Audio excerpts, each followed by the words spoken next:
ፍቅር ሲባል ምን ይመጣብሃል? የልብ ትርታ፣ ስጦታ ወይስ አብሮ መታየት? ዛሬ ብዙዎቻችን ፍቅር ብለን የያዝነው ነገር ገና ፈተና ሲመጣ የሚሟማ ስሜት ብቻ ሆኗል። ብዙ ጊዜ የምናፈቅረው ለራሳችን ደስታ ብለን ነው። እሷ ካስደሰተችኝ፣ እሱ ካከበረኝ፣ ይህ ፍቅር ሳይሆን የራስ ፍላጎት ነው። አንደኛ ቆሮንቶስ ምዕራፍ 13 ላይ ፍቅር የራሱን አይፈልግም ይላል። እውነተኛ ፍቅር ሌላውን ሰው ለመጥቀም የምትከፍለው ዋጋ እንጂ ከሌላው የምትቀበለው ጥቅም አይደለም። ፍቅር በትዕግሥት ይጀምራል። በስህተት ሰዓት መቻል፣ በድካም ሰዓት መደገፍ ነው።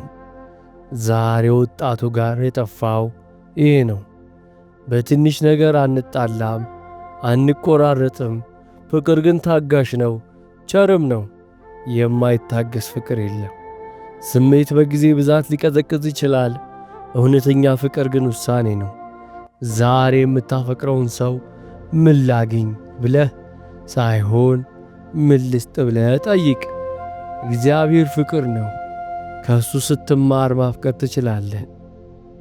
ይህንን ቪዲዮ ልባችሁ ለሚወደው ሰው ታግ አድርጉት። ስለ ፍቅር ያላችሁን ሐሳብ ኮሜንት ላይ ጣፉ።